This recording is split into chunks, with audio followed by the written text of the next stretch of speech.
ସବୁବେଳେ ସେମ୍ ମାଛ ମାଂସ ଖାଇ ବୋର୍ ହେଇଯିବେ, ଏଇଭଳି ଲୁଣି ଶୁଖୁଆରେ ରାଇ ବନେଇ ଖାଆନ୍ତୁ। ଦେଖିବେ ଥାଳି ଭାତ କେତେବେଳେ ସରିଯିବ ଜାଣି ହିଁ ପାରିବେନି। ଗୋଟେ ପିସ୍ ଶୁଖୁଆ ପିସ୍ରେ ଥାଳି ଭାତ ଖାଇଯିବେ, ବହୁତ ସ୍ୱାଦିଷ୍ଟ ଲାଗେ। ଯେଉଁମାନେ ଶୁଖୁଆ ଖାଇବାକୁ ପସନ୍ଦ କରନ୍ତିନି ବି ସେଇମାନେ ବି ମାଗିକି ଖାଇବେ। ଘର ପୁରା କମ୍ପି ଉଠିବ ଶୁଖୁଆର ଏଇ ରାଇ ବା ବେସରରେ। ତ ଦେଖିବେ ଆଳୁ ପୁଣି ସେଥିରେ ଏଡ଼୍ କରିବ, ବହୁତ ସ୍ୱାଦିଷ୍ଟ ରହିବ, ଚଟପଟା ରହିବ ଏଇ ଶୁଖୁଆ ବେସର ରେସିପିଟି। ତ ଆପଣମାନେ ଫୁଲ୍ ଭିଡ଼ିଓକୁ ୱାଚ୍ କରନ୍ତୁ, କେମିତି କ'ଣ ବନୁଛି ଜାଣିପାରିବେ, ଇଜିଲି ପ୍ରସ୍ତୁତ କରିପାରିବେ। ତ ଚାଲନ୍ତୁ ଲେଟ୍ ନ କରି ରେସିପିଟି ଆଜି ଆମେ ପ୍ରସ୍ତୁତ କରିବା। ଫୁଲ୍ ଭିଡ଼ିଓକୁ ୱାଚ୍ କରନ୍ତୁ। ନମସ୍କାର, ଜୟ ଜଗନ୍ନାଥ ପାଇଁ ଝିଲି କୁକିଂକୁ ଆପଣମାନଙ୍କୁ ଅନେକ ଅନେକ ସ୍ୱାଗତ। ତ ଦେଖନ୍ତୁ ଏଠି ମୁଁ ନେଇଛି ଶାବଳା ଶୁଖୁଆ। ତ ଶାବଳା ଶୁଖୁଆର ବେସର ଦେଖିବେ ବହୁତ ବଢ଼ିଆ ଲାଗେ। ତ ଏଠି ମୁଁ କେବଳ ଗୋଟେ ପିସ୍ ହିଁ ସେଇଥିରୁ ଶୁଖୁଆ ନେବି। ସେ ଗୋଟେ ପିସ୍ ଶୁଖୁଆକୁ କିଛି ସମୟ ଆଗରୁ ମୁଁ ତାକୁ ପୁରା କଟିଂ କରିଦେଇଛି। ଯେହେତୁ ଦେଖିବେ ଶୁଖୁଆଟା ଟିକେ ଯେହେତୁ ଲୁଣି ଶୁଖୁଆଟା ଟିକେ ବତରିଲେ ସେ ଟିକେ ସଫ୍ଟ ରହିବ। ପାଣିରେ ତାକୁ ସବୁବେଳେ ଦେଖିବେ କଟିଂ କରିଦେବେ, ଏଡ଼୍ କରିଦେବେ, ତାକୁ ଅଧଘଣ୍ଟା ପର୍ଯ୍ୟନ୍ତ ଟିକେ ରେଷ୍ଟ ପାଇଁ ଛାଡ଼ିଦେବେ। ଅଧଘଣ୍ଟା ପରେ ସେ ପୁରାପୁରି ବତରିଯିବ। ଯଦି ଏକ୍ସଟ୍ରା ସେଥିରେ ଲୁଣ ଅଛି ତାହେଲେ ବି ବାହାରି ପଡ଼ିବ।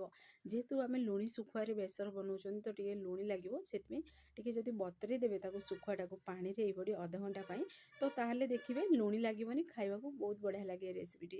ତ ଦେଖନ୍ତୁ ଏଇଭଳି ଯେଉଁ ହ୍ୱାଇଟ୍ ଅଂଶ ଗୁଡ଼ା ଦେଖାହେଉଛି, ହାତ ସାହାଯ୍ୟରେ ତାକୁ ଆମେ ନା ଏଇଭଳି ପ୍ରୋସେସ୍ରେ ତାକୁ ଆମେ ଟିକେ ଭଲସେ ଟିକେ ଧୋଇଦେବା।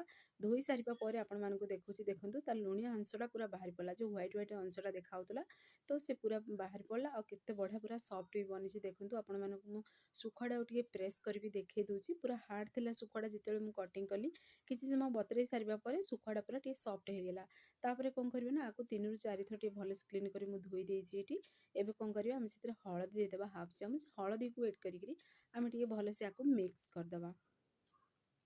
ତ ଦେଖନ୍ତୁ ଏଇଭଳି ପ୍ରୋସେସ୍ରେ ହଳଦୀକୁ ଏଡ଼୍ କରିଦେବେ, ଭଲସେ ଟିକେ ମିକ୍ସ କରିଦେବେ। ତାକୁ ସାଇଡ଼୍ରେ ବି ରଖିଦେବା। ଯେହେତୁ ଆମେ ରାଇ ବନେଇବା ବା ବେସର ବନେଇବା, ତ ସେଥିପାଇଁ ଦେଖନ୍ତୁ ଏଠି ମୁଁ ନେଇଛି ଜିରା, ସୋରିଷ, ଶୁଖିଲା ଲଙ୍କା ଆଉ ରସୁଣ ନେଇଛି। ଆକୁ ଆମେ ଗୋଟେ ଗ୍ରାଇଣ୍ଡର ମିକ୍ସର ଜାର୍ରେ ଏଡ଼୍ କରିଦେବା। ଗୋଟେ ଫାଇନ୍ ପେଷ୍ଟ ବନେଇକିରି ଏବେ ରେଡ଼ି କରିଦେବା। ତ ଆକୁ ଫାଇନ୍ ପେଷ୍ଟ ବନେଇ ସାରିବା ପରେ ଆକୁ ଆମେ ଏବେ ସାଇଡ଼୍ରେ ରଖିଦେବା। ତ ଦେଖନ୍ତୁ କେତେ ବଢ଼ିଆ ଗୋଟେ ପେଷ୍ଟ ବନିଛି। ଯେତେ ବଢ଼ିଆ ଚିକଣ ବାଟିବେ ନା ସେତେ ବଢ଼ିଆ ଲାଗିବ ଆର ଗ୍ରେଭିଟା ଖାଇବା ପାଇଁ। ତାପରେ ଆଳୁ ଏଠି କିଛି ନେଇଛି, ଆଳୁରୁ ଚୋପାକୁ ବାହାର କରି ଆଳୁକୁ ଟିକେ ବଡ଼ ବଡ଼ ପିସେସ୍ରେ କଟିଂ କରିଦେଇଛି। ତ ଗୋଟେ କଢ଼େଇରେ କିଛି ଆମେ ତେଲ ନେବା। ତେଲ ଗରମ ହେଇସାରିବା ପରେ ସେ ଆଳୁକୁ ଏଡ଼୍ କରିଦେବା। ଆଳୁକୁ ଟିକେ ଆମେ କିଛି ସମୟ ଭାଜିବା, ଟିକେ ବ୍ରାଉନ୍ କଲର୍ ହେଲା ପର୍ଯ୍ୟନ୍ତ ବା କଲର୍ଟା ଟିକେ ପୁରା ଚେଞ୍ଜ ହେଲା ପର୍ଯ୍ୟନ୍ତ ଆମେ ଟିକେ ଭାଜିବା। ତ ଦେଖନ୍ତୁ ଏଇଭଳି ପ୍ରୋସେସ୍ରେ ଟିକେ ମିକ୍ସ କରିଦେଉଥିବେ। ଆଉ ଦେଖନ୍ତୁ କଲର୍ ପୁରା ଚେଞ୍ଜ ହେଇସାରିଲାଣି, ହାଲକା ଗୋଲ୍ଡେନ୍ କଲର୍ ହେଲା ପର୍ଯ୍ୟନ୍ତ ହିଁ ଭାଜିବେ। ଆପଣମାନେ ଚାହିଁଲେ ସିଝା ଆଳୁ ବି ଏଡ଼୍ କରିପାରିବେ, ନହେଲେ ଆଳୁକୁ ସ୍କିପ୍ କରିବେ এই ରେସିପିଟି ଆପଣମାନେ ବନେଇ ପାରିବେ। ତ ଆଳୁଟା ଭାଜି ହେଇସାରିବା ପରେ ଗୋଟେ ଆମେ ଗିନାକୁ ବାହାର କରି ସାଇଡ଼୍ରେ ରଖିଦେବା। ତାପରେ ଯେହେତୁ କଢ଼େଇରେ ତେଲ ଅଛି, ସେଇଥିରେ ଆମେ ସେ ଶୁଖୁଆକୁ ସେଥିରେ ଏଡ଼୍ କରିଦେବା। ଆମେ ପିସେସ୍ରେ ଦେଖନ୍ତୁ ଏଠି ମୁଁ ଅଧିକ ପୁରା ମାନେ ବଡ଼ ପିସେସ୍ରେ କଟିଂ କରିନି କି ଛୋଟ କରିନି, ପୁରା ଦେଖନ୍ତୁ ମିଡ଼ିୟମ୍ ପିସେସ୍ରେ ମୁଁ କଟିଂ କରିଛି। ତ ଆପଣମାନଙ୍କ ମନ ପସନ୍ଦ ଅନୁସାରେ ଆପଣମାନେ ଏଠି କଟିଂ କରିପାରିବେ। ତ ଗୋଟେ ସାଇଡ଼୍ ଟିକେ ଫ୍ରାଏ ହେଇସାରିବା ପରେ ମିଡ଼ିୟମ୍ ଫ୍ଲେମ୍ରେ ହିଁ ଫ୍ରାଏ କରିବା। ତ ଓଲଟେଇ ଦେବା। ଓଲଟେଇ ସବୁତକ ଶୁଖୁଆକୁ ଦେଖନ୍ତୁ ଆଉ ଗୋଟେ ସାଇଡ଼୍ ଟିକେ ଆମେ ସିଝିବାକୁ ଦେବା। ତ ଦେଖିବେ ଏ ଶୁଖୁଆର ବାସ୍ନାରେ ପୁରା ମାନେ ଘର କ'ଣ ସାହି ପୁରା ମାନେ ବାସ୍ନାରେ ପୁରା କମ୍ପି ଉଠିବ। ଯିଏ ବି ପଚାରିବେ ଆପଣଙ୍କ ଘରେ ଶୁଖୁଆ ବନିଛି କି ବୋଲି। ତ ଯେକୌଣସି ଶୁଖୁଆ ଆପଣମାନେ ବନାନ୍ତୁ ସେଇଭଳି ବାସ୍ନା ହେବ, ବହୁତ ବଢ଼ିଆ ଲାଗେ କିନ୍ତୁ ଖାଇବା ପାଇଁ। ତ ମୋର ତ ଫେଭରେଟ୍ ଶୁଖୁଆ। ମୋତେ ଏମିତିରେ ମଟନ୍ ରଖିବେ, ଶୁଖୁଆ ରଖିବେ, ତ ମୁଁ କେବଳ ଶୁଖୁଆଟାକୁ ହିଁ ଚଏସ୍ କରେ। ଆଉ ଖାଇବାକୁ ମୋତେ ବି ଭଲ ଲାଗେ। ତ ଦେଖନ୍ତୁ କେତେ ବଢ଼ିଆ ପୁରା ଭାଜି ବି ହେଇସାରିଲାଣି। ଆଉ ଏଇଠି ଆମର ଶୁଖୁଆଟା ପୁରା ସିଝି ବି ଯାଇଛି। ଆଉ କେତେ ବଢ଼ିଆ ପୁରା କଲର୍ ବି ଆସିଯାଇଛି।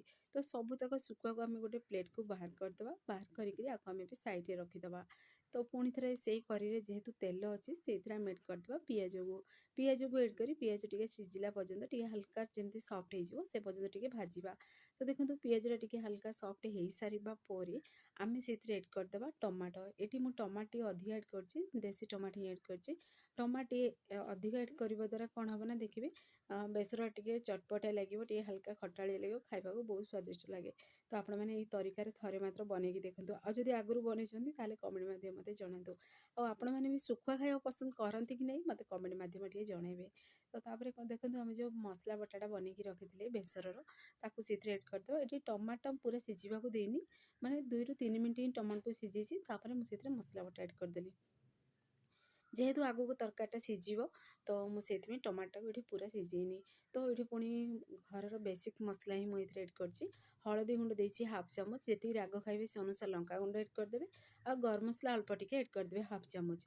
ଏବେ ଆମେ ଭଲସେ ଟିକେ ମିକ୍ସ କରିଦେବା। ଆଉ ଟିକେ ଟେଷ୍ଟ ବଢ଼ିବାକୁ ଚାହୁଁଥିଲେ ତାହେଲେ ଆପଣମାନେ ଏଠି ମ୍ୟାଗି ମସଲା ବି ଏଡ୍ କରିପାରିବେ। ଆଉ ଅଳ୍ପ ଟିକେ ମୁଁ ଲୁଣ ବି ଏଡ୍ କରିଛି ସ୍ୱାଦ ଅନୁସାରେ।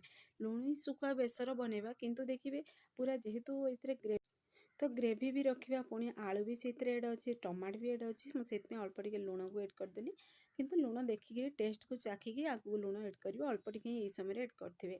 ତାପରେ ଦେଖନ୍ତୁ ଆମେ ସେଇଥିରେ ମସଲାଟାକୁ ଏଇଠି ମୁଁ ଅଧିକା ସମୟ କଷିଲିନି, ଯେହେତୁ ସୋରିଷ ବଟା ଆମେ ବେସର ବନାଉଛନ୍ତି, ତ ସୋରିଷ ଏଥିରେ ଏଡ଼୍ ଅଛି। ତ ଟିକେ ଅଧିକ ସମୟ କଷିବେ, ତାହେଲେ ଟିକେ ହାଲକା ପିତାଳିଆ ସ୍ୱାଦ ଆସିବ। ସେଥିପାଇଁ ମୁଁ କଷିଲିଣି। ମୁଁ କେବଳ ଗାଁର ଦେଶୀ ଷ୍ଟାଇଲରେ ଆଜି ଏଇଠି ମୁଁ ଶୁଖୁଆ ବେସର ବନାଉଛି। ତ ଏବେ କ'ଣ କରିବା ନା, ଭଲସେ ଆକୁ ମିକ୍ସ କରିଦେବା। ଆଳୁକୁ ଏଡ଼୍ କରିକି ପୁଣି ଥରେ ଟିକେ ହାଲକା କଷି ହେବାକୁ ଦେବା। ତାପରେ ଦେଖନ୍ତୁ ଚାରି ସାଇଡ଼୍ ପୁରା ତେଲ ବି ଦେଖାହେଲାଣି, କେତେ ବଢ଼ିଆ ପୁରା ବାସ୍ନା ବି ହେଉଛି।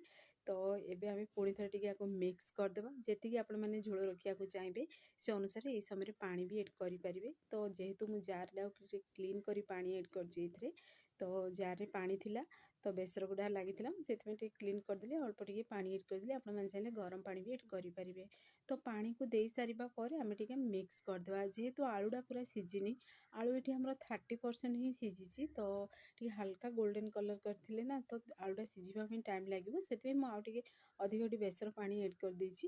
ତ ଏବେ କ'ଣ କରିବେ ନା, ପୁଣି ଥରେ ଟିକେ ୟାକୁ ଭଲସେ ଟିକେ ମିକ୍ସ କରିଦେବା। ତ ଦେଖନ୍ତୁ ପୁରାପୁରି ପତଲା ଅଛି ଏଠି ଗ୍ରେଭିଟା ଆମର ବା ବେସର ପାଣିଟା। ତ ଏବେ କ'ଣ କରିବେ ନା, ଆମେ ଏବେ କଭର୍କୁ ଟିକେ ବନ୍ଦ କରି ଆକୁ ଟିକେ କିଛି ସମୟ ଟିକେ ଏବେ ସିଝିବାକୁ ଦେବା। ଯେହେତୁ ଆଳୁଟା ଯେମିତି ପୁରା ସିଝିଯିବ, ସିଝିନି, ତ ଆକୁ ମୁଁ ପୁରା କଭର୍କୁ ବନ୍ଦ କରିଦେଲି। ପୁରା ମିଡ଼ିୟମ୍ ଫ୍ଲେମ୍ରେ ଆକୁ ପୁରା ସ୍ଲୋ ଆଞ୍ଚରେ, ଲୋ ଟୁ ମିଡ଼ିୟମ୍ ଫ୍ଲେମ୍ରେ, ମାନେ ଅଧଘଣ୍ଟା ଯେହେତୁ ଆମକୁ ଲାଗିଥିଲା ଏଇଟା ବନେଇବା ପାଇଁ, ତ ଏଠି ମୁଁ 10ରୁ 15 ମିନିଟ୍ ପର୍ଯ୍ୟନ୍ତ ସ୍ଲୋ ଆଞ୍ଚରେ ବନେଇବାକୁ ଦେଲି। 10ରୁ 15 ମିନିଟ୍ ପରେ ତାକୁ କଭର୍କୁ ବାହାର କରି ପୁଣି ଥରେ ସେଥିରେ ଏଡ଼୍ କରିଦେଲି ଆମ୍ବୁଲ ଏଡ଼୍ କରିବା ଦ୍ୱାରା ଟିକେ, ଆଉ ମୋତେ ଯେହେତୁ ଚଟପଟା ଖଟାଳିଆ ଲାଗୁଥିବ, ତ ବେସରଟା ଖାଇବାକୁ ଭଲ ଲାଗେ, ରାଗ ହେଇଥିବ, ଖଟା ହେଇଥିବ, ସେଥିପାଇଁ ଆମ୍ବୁଲ ଏଡ଼୍ କଲି। ଆମ୍ବୁଲ ଏଠି ପୁରାପୁରି ଅପସନାଲ୍ ଅଛି, କିନ୍ତୁ ଆମ୍ବୁଲଟା ଏଡ଼୍ କରନ୍ତୁ, ଦେଖିବେ ବହୁତ ବଢ଼ିଆ ଲାଗେ ଖାଇବା ପାଇଁ। ଆଉ ଦେଖନ୍ତୁ ଆପଣମାନଙ୍କୁ ଦେଖେଇ ଦେଉଛି, ମୁଁ ଏଠି ପାଖାପାଖି ଏଠି 20 ମିନିଟ୍ ବି ଏବେ ହେଇସାରିଲାଣି। ତ ଆପଣମାନଙ୍କୁ ଦେଖୁଛି ଏଠି ଆଳୁ ବି ପରଫେକ୍ଟଲି ପୁରା ସିଝି ବି ଯାଇଛି। ତ ସିଝି ସାରିବା ପରେ ଆଳୁ ଆମେ ସେଇଥିରେ ଏଡ଼୍ କରିଦେବା। ଆମେ ରଖିଥିବା ଭାଜିକିରି ଶୁଖୁଆକୁ ଏଡ଼୍ କରିବା। ସବୁବେଳେ ଦେଖିଏ ଆଳୁଟା ସିଝି ସାରିବା ପରେ ହିଁ ଏଡ଼୍ କରିବେ। ଯଦି ଆଳୁ ଏଡ଼୍ କରୁନାହାନ୍ତି ଆପଣମାନେ, ତାହେଲେ ଯେତେବେଳେ ପାଣି ଏଡ଼୍ କଲେ ସେହି ସମୟରେ ଶୁଖୁଆକୁ ବି ଏଡ଼୍ କରିଦେବେ। ତ ଯେତିକି ଗ୍ରେଭି ରଖିବାକୁ ଚାହିଁବେ ସେ ଅନୁସାରେ ରଖିପାରିବେ। ତ ଏବେ ଆମେ ଶୁଖୁଆଟାକୁ ଏଡ଼୍ କରିସାରିବା ପରେ ଅଳ୍ପ ଟିକେ ପିଆଜ ଶାଗ ଥିଲା, ଏଇଟା ପୁରାପୁରି ଅପସନାଲ୍ ଅଛି, ଆପଣମାନେ ଚାହିଁଲେ କରିବେ ନା ସ୍କିପ୍ କରିପାରିବେ। କିନ୍ତୁ ଦେଖିବେ ପିଆଜ ଶାଗର ବାସ୍ନାଟା ବହୁତ ବଢ଼ିଆ ବାହାରେ, ମୁଁ ସେଇଥିପାଇଁ ଏଡ଼୍ କରିଦେଇଛି। କଟିଂ କରିକି ପିଆଜ ଶାଗକୁ ପୁଣି ଥରେ ଟିକେ ଭଲସେ ଆକୁ ମିକ୍ସ କରିଦେବା। ମିକ୍ସ କରି କଭର୍କୁ ବନ୍ଦ କରିକିରି ଆମେ ଶୁଖୁଆଟାକୁ 3ରୁ 4 ମିନିଟ୍ ଟିକେ ସ୍ଲୋ ଆଞ୍ଚରେ ସିଝିବାକୁ ଦେବା।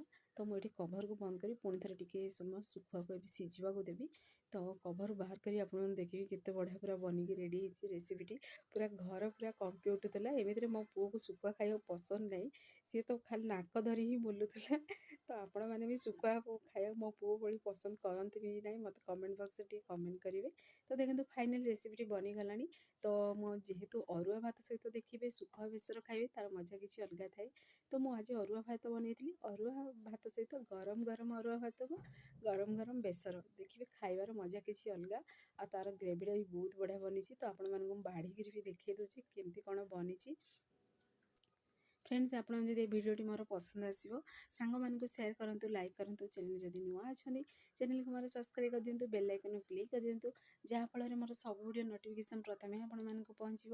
ମୁଁ ଏମିତି ଇଜି ଭିଡ଼ିଓ ନେଇ ଆସିବି, ଆପଣମାନେ ଦେଖିକି ଘରେ ଆକୁ ନିହାତି ଟ୍ରାଏ କରନ୍ତୁ। ଆଉ ଯଦି ଫେସବୁକ୍ ପେଜ୍ ଦେଖୁଛନ୍ତି, ତାହେଲେ ଫେସବୁକ୍ ପେଜ୍ ମୋର ଫଲୋ କରନ୍ତୁ। ତ ଆପଣମାନେ ଯଦି ଆଗରୁ ବନେଇଛନ୍ତି କି ଏବେ ବନେଇବେ, ତାହେଲେ ଆପଣମାନଙ୍କ ଅନୁଭୂତି ମୋ ସହିତ ସେୟାର କରନ୍ତୁ। ଆଉ ଦେଖନ୍ତୁ ଗ୍ରେଭିଟା କେତେ ବଢ଼ିଆ ପୁରା ବନିକି ରେଡ଼ି ହେଇଛି।